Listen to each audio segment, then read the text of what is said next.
Assalamualaikum warahmatullahi wabarakatuh. Nama saya Agus Sanusi. Saya bekerja di PTJ Nusantara Turbin Service.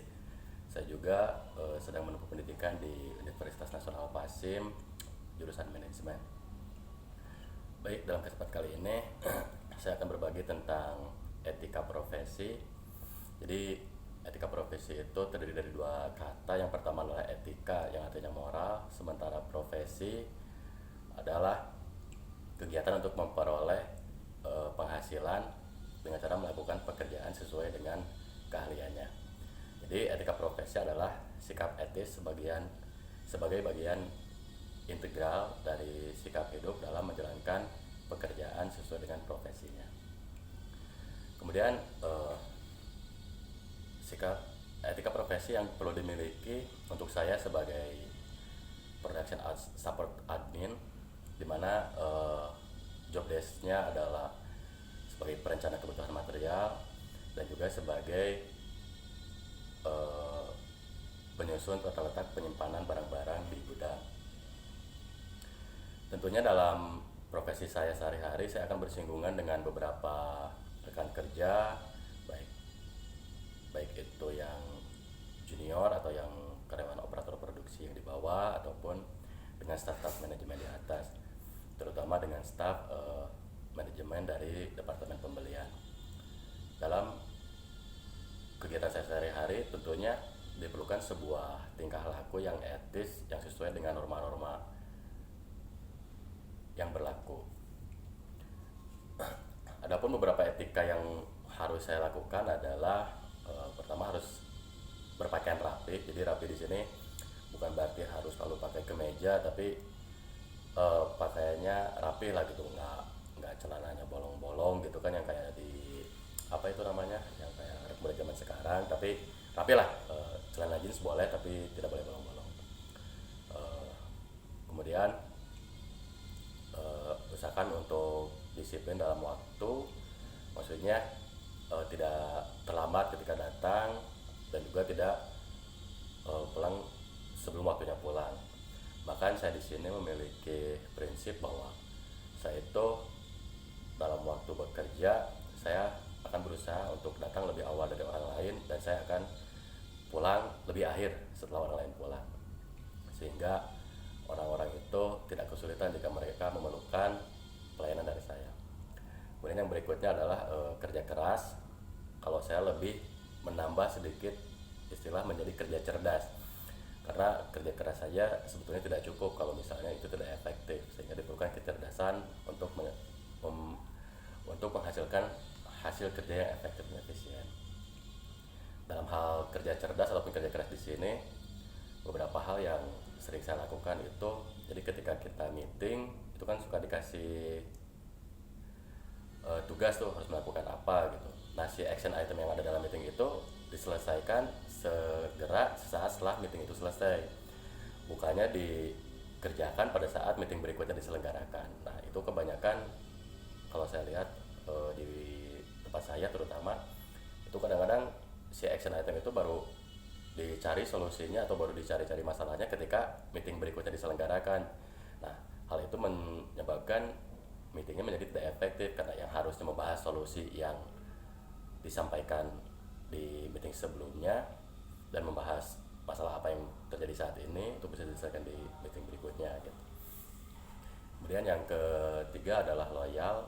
Jadi loyal di sini ya bisa dibilang kita mengerahkan seluruh kemampuan dan pengetahuan yang kita punya demi kemajuan perusahaan, seolah menganggap bahwa perusahaan itu kayak rumah kedua lah istilahnya.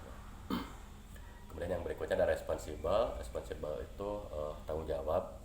Jadi karena kita bekerja berhubungan dengan banyak orang, ketika ada suatu kesalahan itu jangan pernah lari dari tanggung jawab, dan jangan pernah menyalahkan orang yang membuat kesalahan itu secara frontal. Kalau saya lebih mengajak ketika ada suatu kesalahan itu, marilah kita lihat prosesnya bukan orangnya.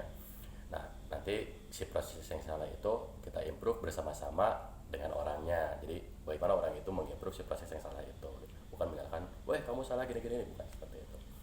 Dan yang ketiga, tentu saja diperlukan tutur kata yang baik antara sesama karyawan.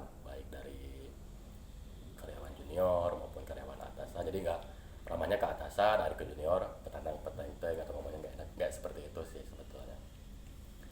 Nah kemudian itu tadi adalah beberapa etika yang diperlukan secara umum. Nah sementara dalam kehidupan saya sehari-hari itu ada juga beberapa etika tambahan, misalnya fast respon. Jadi ketika misalnya ada orang yang memerlukan sesuatu pelayanan dari kita, ya kita harus segera meresponnya, meskipun si action itemnya nggak dilakukan saat itu, tapi minimal kita merespon supaya ada gambaran bagi si orang yang menanyakannya. Dan yang saya lakukan sehari-hari adalah saya akan menjaga inbox email saya itu tetap nol. Jadi begitu ada inbox masuk, jika itu harus sudah diambil action, saya akan ambil action. Tapi kalau misalnya saya belum bisa ambil action, saya akan informasikan dahulu dan menentukan skala prioritasnya bahwa saya sedang ada pekerjaan yang ini, sehingga action yang ini tuh akan saya lakukan setelah pekerjaan ini selesai. Sehingga kita juga bisa memberikan feedback kepada mereka yang memerlukan memerlukan pelayanan tersebut. Terus yang ketiga, karena keterkaitan dengan material, yang biasanya material ini kan meskipun dibutuhkan di perusahaan, tapi kadang-kadang ada aja material yang bisa kita gunakan di rumah juga gitu. Entah itu ATK, entah itu paku gitu. Nah, hal-hal seperti itu kalau bisa jangan kita manfaatkan. Jadi kita tuh nggak boleh memanfaatkan fasilitas perusahaan untuk kebutuhan pribadi di rumah. Kemudian selain dari etika tersebut, ada juga kode etik perusahaan yang misalnya ada di tempat kerja saya. Itu yang pertama adalah tidak membeda-bedakan atau tidak melakukan hal-hal yang diskriminatif. Jadi baik itu suku Sunda atau misalnya suku Jawa, atau misalnya diskriminasi agama, misalnya ya, kalau yang orang Kristen nggak pernah direspon, kalau yang orang Muslim direspon, nggak boleh seperti itu. Kemudian juga tidak memandang antara atasan atau bawahan atau karyawan junior atau karyawan senior, karena banyak juga yang saya perhatikan itu biasanya orang itu kalau dapat permintaan dari atasan mereka cepat gitu ngambil action, tapi ketika mendapatkan permintaan dari orang yang sejajar atau lebih bawahnya agak lambat actionnya. Yang seperti itu. Kemudian kode etik yang kedua adalah tidak boleh menerima suap. Nah, tidak boleh menerima suap ini karena kan sebagai perencana kebutuhan material tuh akan ada sedikitnya berhubungan dengan pihak luar atau dengan supplier. Nah, nggak jarang juga suka ada tawaran misalnya sebagai ucapan terima kasih dari supplier yang memberikan tips. Nah, itu sebisa mungkin dikasih penjelasan kepada suppliernya, jangan sampai Anda memberi tips kepada kami, karena hal itu bisa membuat nantinya kita akan seolah-olah jadinya lebih memprioritaskan si pemberi tips ketimbang yang tidak memberi tips. Nah, itu adalah kode etik yang sangat tidak boleh di perusahaan tempat saya bekerja. Itu saja etika profesi yang bisa saya sampaikan yang sesuai dengan profesi saya di tempat kerja saya sebagai perencana kebutuhan material. Lebih dan kurangnya saya mohon maaf. Wassalamualaikum warahmatullahi wabarakatuh.